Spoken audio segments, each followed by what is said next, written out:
Assalamu alaikum students. Today we have to start our new chapter that is protection, support and movement.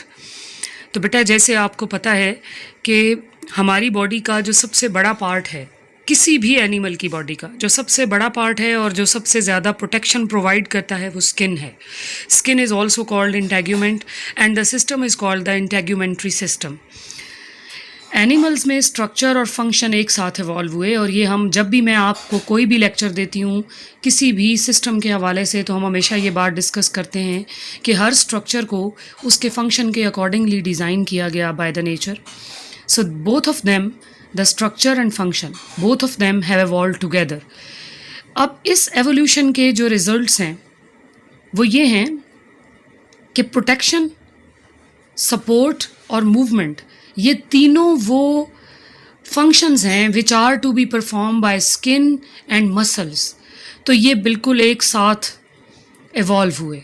जो integumentary system है और जो support का system है जिसको आप स्केलेटल सिस्टम कहते हैं, और तीसरा जो मूवमेंट को एनहांस करता है या मूवमेंट को कंट्रोल करता है, that is the muscular system. They are primarily responsible for the functions. और फंक्शंस कौन कौन है? प्रोटेक्शन पहला फंक्शन है जो स्किन या इंटेग्यूमेंट परफॉर्म करता है, सपोर्ट दूसरा फंक्शन है जो स्केलेटन परफॉर्म करता है, और मूवमेंट तीसरा फंक्शन है जो कि मसल्स परफॉर्म करते हैं. अब जो प्रोटेक्शन है which is perform by the integumentary system, उसको हम सबसे पहले डिस्कस करेंगे. The integument. What is the integument? It is taken from the Latin word integumentum, which means to cover. किसी चीज़ को कवर करने वाली लेयर को हम integument कहते हैं. And it is the external covering of an animal. ये प्रोटेक्ट करेगी किसी भी एनिमल को एनवायरनमेंट में मौजूद किसी भी केमिकल या मैकेनिकल फैक्टर से, ताकि वो इंजर्ड ना हो सके. और दूसरी मेन चीज़ होगी invasion by the micro organism, कि कोई भी माइक्रो ऑर्गेनिज्म उसकी बॉडी में एंटर ना हो सके. दूसरे बहुत से डाइवर्स फंक्शंस हैं जो इंटेग्यूमेंट के वक्त के साथ साथ इवॉल्व हुए, लेकिन जो प्राइमरी फंक्शन है वो यही है कि ये कवर के तौर पर एक्ट करती है. अब जो सेकेंडरी फंक्शंस थे या जो डाइवर्सिटी आई फंक्शंस में, वो क्या है? That is the regulation of body temperature, जो आपने सेकेंड ईयर में भी पढ़ा कि ये थर्मो रेगुलेशन में भी हेल्प करता है स्वेटिंग के ज़रिए. उसके अलावा सरफेसेस से जो हम हीट एब्जॉर्ब करते हैं और जो हीट लॉस करते हैं वो भी स्किन के थ्रू होता है. Then excretion of waste material, बहुत से ऐसे एनिमल्स हैं जो अपनी स्किन के ज़रिए अपने वेस्ट मटेरियल्स को एक्सक्रीट आउट करते हैं. फॉर्मेशन ऑफ विटामिन D3, जब एनिमल्स धूप में बैठते हैं या धूप में जाते हैं तो उनकी स्किन में ऐसे केमिकल्स मौजूद हैं which are the derivatives of cholesterol, जो कि धूप में आने वाली अल्ट्रावायलेट रेडिएशन की मदद से विटामिन D3 प्रिपेयर करते हैं, जो कि एनिमल की बॉडी डिफरेंट फंक्शंस में यूज़ करती है. देन रिसेप्शन ऑफ एनवायरमेंटल स्टिम्युलाई, हमारे इर्द गिर्द के एनवायरनमेंट में जो स्टिमुलस मौजूद हैं, specially the tactile stimulus which is the touch stimulus, तो उसके रिसेप्टर्स आपकी स्किन के अंदर मौजूद हैं. Then pain receptors which are also called the nociceptors, temperature, thermo receptors और प्रेशर के रिसेप्टर्स. लोकोमोशन और movement of nutrients and gases is also controlled by the skin. Here you can see the integument of invertebrates, which is very simple as compared to vertebrates. इसमें एक connective tissue है जिसके ऊपर एक basement membrane होती है which is shown in green color. Then there is a layer of glandular cells. Her glandular cell में एक nucleus होता है और ये columnar cells हैं जो columns की तरह एक दूसरे के साथ पड़े हैं. ये जो glandular cells होते हैं ये mucus produce करते रहते हैं और आपको एक cell के अंदर mucus नज़र भी आ रहा है. And their upper layer is covered by cilia. अब सीलिया जो है वो हर एक के ऊपर मौजूद होना ज़रूरी नहीं है, एक्सेप्शंस आर ऑल्सो देयर, लेकिन मोस्ट ऑफ द एनिमल्स में जो आउटर लेयर होती है that contains cilia. Then the integumentary system of invertebrates in details. अब हम जब इसको देखते हैं डिटेल में तो हमारे पास इनवर्टिब्रेट जो स्टार्ट होते हैं वो प्रोटोजोआ से स्टार्ट होते हैं. As you know, protozoa are the single celled organisms और the single celled animals. For example amoeba, euglena, paramecium and many others. So the single-celled protozoa have only a plasma membrane, which is their outer covering. और ये उनकी वाहिद covering है जो उनके गिर्द मौजूद है, तो हम प्लाज्मा मेम्ब्रेन को ही उनकी इंटेग्यूमेंट कंसिडर करते हैं. जो मेम्ब्रेन है ये स्ट्रक्चरली और केमिकली आइडेंटिकल है to the plasma membrane of multi cellular organisms. ये बात आपको पहले भी बताई गई कि मल्टी सेलुलर ऑर्गेनिजम्स हों या यूनिसेलुलर ऑर्गेनिजम्स हों, सब के सेल्स के स्ट्रक्चर्स एक दूसरे से मिलते जुलते होते हैं। तो प्रोटोजोआ में जो प्लाज्मा मेम्ब्रेन है उसका एक लार्ज सरफेस एरिया है as compare to body volume. क्योंकि उनकी बॉडी बहुत छोटी है, it may be in micron meters और नैनोमीटर्स। तो उनकी जो 6 सर्फेसेज हैं which are expose to the outer environment, उनका अगर हम सरफेस एरिया निकालें तो वो बहुत ज़्यादा है as compare to their volume. तो गैस एक्सचेंज और जो रिमूवल ऑफ सॉलेबल वेस्ट्स है वो इस सिंपल डिफ्यूजन के ज़रिए हो सकता है। अब हमें ये पता है कि जितना सरफेस एरिया ज़्यादा होगा उतना ही गैस एक्सचेंज का रेट और वेस्ट मटेरियल्स को रिमूव करने का रेट ज़्यादा होगा, because they are directly proportional to the surface area exposed. तो इसलिए ये अपने इस लार्ज सरफेस एरिया की मदद से न सिर्फ अपने एनवायरनमेंट में से न्यूट्रिएंट्स का अपटेक करते हैं, बल्कि एक और इससे क्या फ़ायदा होता है, they take nutrients from the surrounding fluids but they also exchange gases and waste materials with the outer water or any other environment. The other protozoa, for example paramecium, have a thick protein coat, और ये भी आपने B paper के first chapter में पढ़ा paramecium को in detail, and you know that it has an outer coat which is outside the plasma membrane and is called a pellicle. Pellicle is taken from the Latin word which means thin skin. तो इस pellicle का फ़ायदा ये है that it offers further environmental protection. It is a semi-rigid structure which transmits the force of cilia or flagella to the entire body of the protozoa. As you know from your previous knowledge that the cilia are embedded in the pellicle. वो उस pellicle के अंदर भी embedded होते हैं और उसमें से बाहर निकले हुए होते हैं, तो वो उनकी जो कोऑर्डिनेशन है उसको एनहांस करता है पेलिकल, उनको एक दूसरे के साथ फंक्शनली भी कनेक्ट करता है। तो ज़्यादातर जो मल्टी सेलुलर इन्वर्टिब्रेट्स होते हैं, ये तो यूनिसेलुलर इन्वर्टिब्रेट्स थे, जो मल्टी सेलुलर इन्वर्टिब्रेट्स होते हैं उनमें जो इंटेग्यूमेंट है वो वैसी ही है जैसी अभी हमने फिगर 23.1 में देखी। It is a single layer of columnar epithelial cells. ये जो आउटर लेयर है it is called the epidermis, and epi as you know means upper and dermis means skin. तो ये upper skin layer is called the epidermis.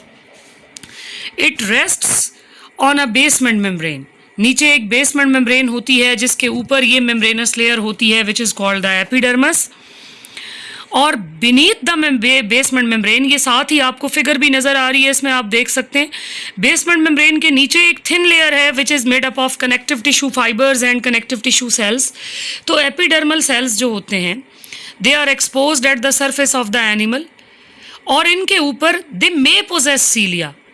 ये ज़रूरी नहीं है that they have cilia, but they may possess cilia. Most of the cases में इनके ऊपर सीलिया मौजूद होते हैं। अब जो एपिडर्मस है कुछ इन्वर्टिब्रेट्स की, it also contains glandular cells as it is shown here, but they can secrete many types of chemicals. अब ये तो एक overlying non cellular material secrete करते हैं आमतौर पे, जो कि एनिमल की पूरी बॉडी को या उनके कुछ पार्ट को अपने अंदर लपेट लेता है। जैसा कि मैंने आपको बताया कि म्यूकस सिक्रीट करते हैं ये मोस्ट ऑफ द टाइम, क्योंकि बहुत से इन्वर्टिब्रेट्स ऐसे हैं जिन्हें अपनी मूवमेंट के लिए एक सॉफ्ट पाथवे क्रिएट करना होता है। उस पाथवे को या स्लाइमी एक रास्ता बनाने के लिए जिसके ऊपर वो इजीली मूव कर सकें, वो इस म्यूकस को यूज़ करते हैं। Then some invertebrates possess cuticles. कुछ इन्वर्टिब्रेट्स के ऊपर क्यूटिकल होती है which is taken from the Latin word cuticula और क्यूटिस विच मीन्स स्किन। ये हाईली वेरिएबल है इन स्ट्रक्चर, और ये एनिमल्स के स्ट्रक्चर के लिहाज से डिफ़र करती है। वो कौन है, कौन से ग्रुप के एनिमल्स को आप स्टडी करें, उनके लिहाज से ये क्यूटिकल भी डिफ़र करेगी। For example in some animals जो रोटिफर्स होते हैं उनमें अगर हम देखें तो क्यूटिकल थिन है और इलास्टिक है, यानी उसमें खींचने की कुव्वत बड़ी मौजूद है, वो रिजिड नहीं है। But if we talk about crustaceans, arachnids और इंसेक्ट्स, उनकी क्यूटिकल न सिर्फ थिक होती है बल्कि रिजिड होती है और ये बॉडी को सपोर्ट करती है। कुछ क्यूटिकल्स ऐसी होती हैं जिनमें काइटिन और प्रोटीन भी होते हैं, and they are in the form of rigid plates that a flexible membrane links together. ये जो रिजिड मेम्ब्रेन प्लेट्स होती हैं इनको एक बड़ी पतली सी मेम्ब्रेन ने आपस में लिंक किया हुआ होता है। तो इन क्यूटिकल्स का एक डिसएडवांटेज भी है, वो ये है कि जितनी क्यूटिकल हार्ड होगी उतनी ही उसके अंदर रिजिडिटी ज़्यादा होगी और वो उस एनिमल को अपने अंदर ग्रो नहीं करने देगी, उसकी ग्रोथ को लिमिटाइज कर देगी। तो इस ग्रोथ को दोबारा अपने बॉडी को बड़ा करने के लिए they have to periodically shed the old outgrown cuticle in a process which is called moulting और एक्डाइसिस। और ये भी आप जानते हैं कि बहुत से invertebrates specially arthropods take part or they go through a process which is called molting or ecdysis. They shed off their old cuticle which is smaller in size and then they produce a new cuticle according to their new size. Then in Cnidaria एक ऐसा phylum है which is a very simple group of invertebrates and the example is Hydra. Epidermis is only one cell layer thick. But other cnidarians, for example the corals, have mucus glands. और ये mucus gland सिर्फ mucus secrete नहीं करते corals में, बल्कि ये अपने ऊपर एक hard exoskeleton secrete करते हैं which is made up of calcium carbonate and the exoskeleton is in the form of a shell. तो ये जो outer covering है ये एक शेल की फॉर्म में होती है। Then if we talk about parasitic flukes and tapeworms which are belonging to the platyhelminthes, तो इनमें एक कम्प्लेक्स लेयर होती है विच इज़ अ सिंसीशियम।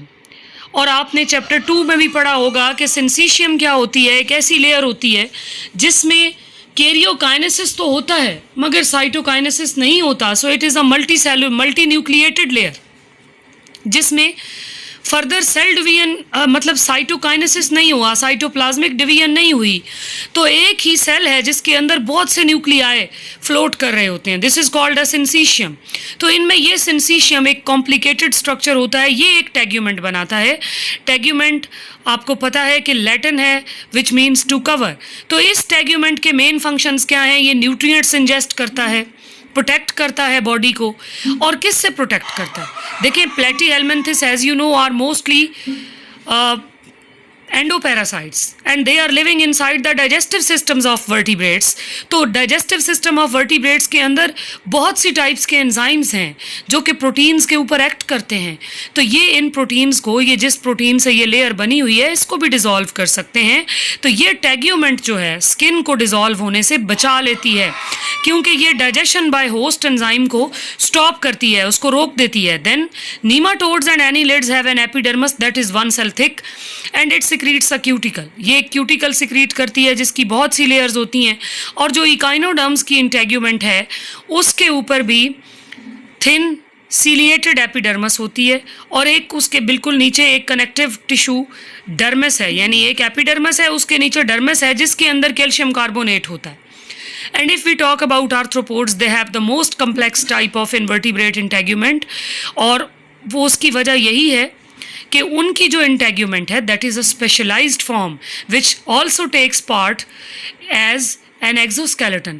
वो उनके skeleton या support का काम भी कर रही है।